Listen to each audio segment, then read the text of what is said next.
We're told it's better to save ourselves first, but what happens when we can't anymore? You are such a genuine gem. Thank you for clicking on my Wicked Winter series. I'm Brooke Makenna, but this is about the ghost children of San Antonio. Now this is for all of you who love urban legends just as much as I do. This one even has a more paranormal element to it because these haunted railroad tracks are said to have ghost children around them. And this is going to be telling you how you can see them. By the way, I am posting 31 days of continuous content for Wicked Winter this December, and don't worry, I'm not stopping posting at Christmas. It will actually go till the 31st, so make sure you are subscribed so you don't miss any.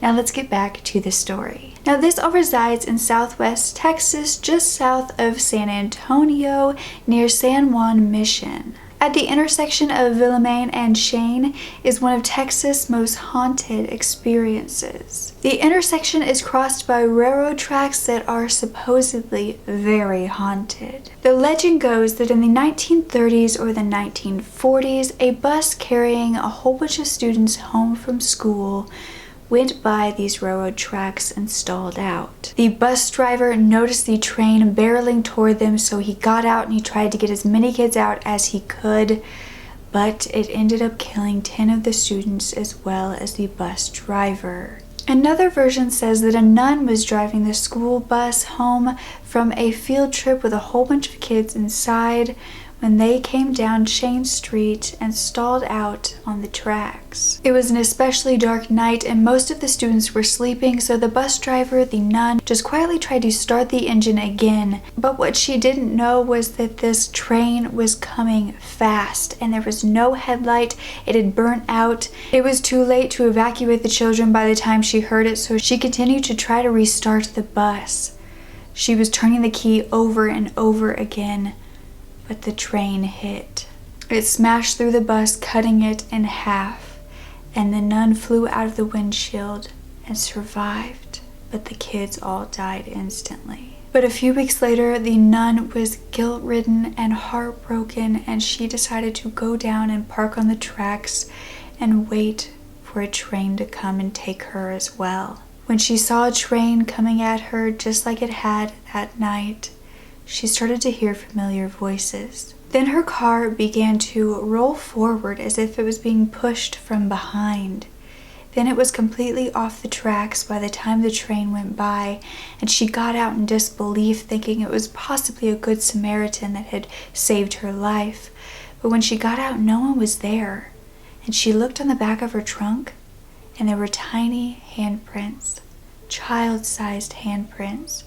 And that's when she knew the ghosts of the children that had died that night had saved her life. After this, the nun was blessed with a newfound purpose, and she opened a school for orphans where she taught until the day she died. Many locals say you can hear the rumbling sounds of a train nearing, the steam whistle blowing, and a screeching sound as if the train is coming to a halt, but nothing is ever there when they look. The locals also tell a story of a woman who went past the railroad tracks not long after this accident supposedly happened, and she saw a little girl standing on the side of the road.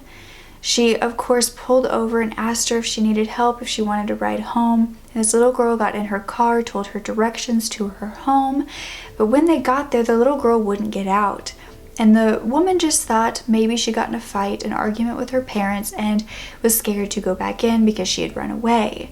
So the woman told her she would go talk to her parents and headed up to the front door. She turned around to give this little girl a reassuring smile, but when she turned around, the little girl was gone. She went back, she looked around the car, and she wasn't there anymore. She opened the door, and the seat belt was still buckled in, but the girl wasn't there. But it is said that anyone who parks their car near or on the tracks to this day will be pushed to safety by these children who do not want the same thing to happen to you that happened to them. But with this story spreading more and more, people wanted to test this to see if it would actually work, and more people would go onto the railroad tracks, put their car in neutral, and wait. Except for you have to remember to put either baby powder or flour all over your bumper, because as you roll to safety, you'll get out and notice little fingerprints and handprints all over your car. And skeptics who go there will completely believe it after they go through this entire test. One saying, "I put my car in neutral, took my foot off the pedals, and the car moved. It moved quickly towards the tracks, up over the bump, and down the other side, well out of harm's way." And another said, "I once went over in my convertible with a new parakeet in the car. The bird had been chirping happily until we staged the vehicle for the tracks, when suddenly his chirping was completely silenced. It wasn't until we left the area that he began to chirp again. I used baby powder on my car and found multiple small handprints. These did not belong to me, and I had no children anywhere around my car previously, and was extremely meticulous about the appearance of my car." But some residents and definitely law enforcement don't know if this legend can be proven because there is no reports of this accident with the bus actually happening in that area. They say that the road is just slightly inclined, which makes the car move forward in neutral, and that fingerprints are really hard to wash off. So they could be already there. But then it was found that maybe this story isn't 100% true, but was inspired by a true story. Because it was found December 1st of 1938 in Salt Lake City, Utah. The city was dealing with blizzard conditions. A bus carrying 20 students from the age of 12 to 18 were attempting to bring their kids home safe when they went across the railroad tracks and stalled out. A 50 freight train hit them, and not a soul on board survived. Sound familiar? But unfortunately, no one may ever be able to test this out again because in October of this year, the Union Pacific Railroad decided to change the railroad, installing 2 miles of sliding tracks so that the trains could be moved through. In other words, a second track will be added, the elevation will be changed, and it will not work the same way and will not be the same environment that it was all those years ago. But San Antonio is said to be a place of plenty tragedies and hauntings, which is why this one just seems even more realistic. There was the Minger Hotel that's said to be very haunted by 32 spirits who died there. There's also the Emily Morgan Hotel, which is said to be very haunted, and it used to be a medical building. But it's said that the most haunted floor is the 7th, where the psych ward used to be. But do you believe these ghost children are real? I mean, we know that spirits are oftentimes trapped in the environment they died in, especially if it's tragic and they can't find a way to cross over. And I really hope that that wouldn't be true for a whole busload of children, but maybe they look at the situation and they think, if we couldn't save ourselves, we can save these other people, and they're just doing their duty to help the people in the real world. Because there are good ghosts out there. I truly believe that. If you believe in the paranormal, you should definitely believe that there's good and bad ghosts just like people. So maybe they do just want to help, and maybe they feel that they don't need to cross over if they're doing that.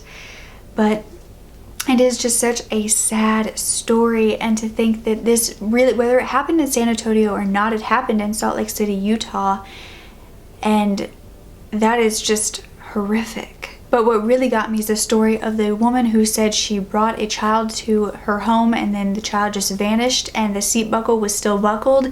I mean, I feel like with ghosts a lot of times you can feel like you're incredibly insane, but to see that the seatbelt was still buckled in, you kind of know, like, okay, I didn't make her up, like she was obviously there and she vanished. So it does prove, you know, that whether it proves it's true or not, we don't know, but it proves that in her head it wasn't just a figment of her imagination.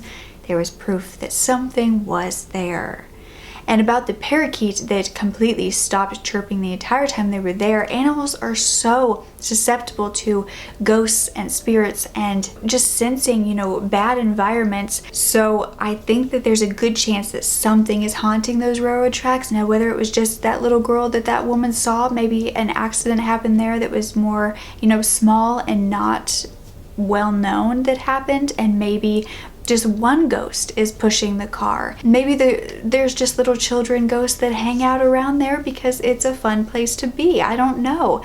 But I don't want to completely say it's not true whatsoever, because I like the idea of it. It's beautiful that they would want to save people. But I hope for the children that this didn't happen all those years ago, so they're not trapped there at the railroad tracks. But You let me know what you think down below, and also let me know if you want more paranormal stories, if you have more that you want to share with me, or if you want me to cover them, because I do enjoy them. I think it's a breath of fresh air in all these super dark murder cases, because we can still say we don't know if this actually happened. So, you know, it's a little lighter. What I want to know though is, with all these urban legends we do, how did they get shared year after year? Do parents, is it just like an olden time thing that parents continue to tell their kids about it? I mean, it's just kind of like Santa Claus. People just continue to, you know, tell their kids about it. But I wonder if it's kind of like rumors in high school. If you just stop the rumor, it doesn't continue and it just dies out. So I wonder if these urban legends, how they continue, who's continuing them, and it makes you really think that anybody can start an urban legend, which is really cool, that your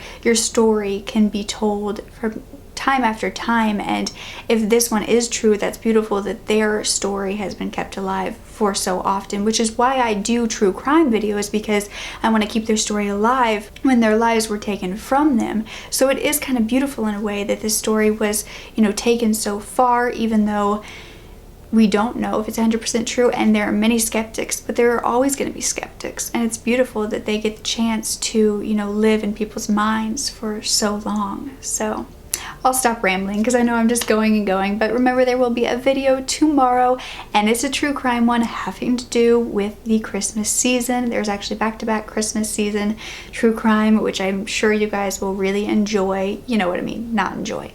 You'll love to know about, I guess. But I will let you go. Don't ever forget to speak up. Your voice is powerful enough, and I love you to absolute pieces. Okay, bye. The most beautiful thing in the world is to help others and treat everyone as though they are your sisters or brothers.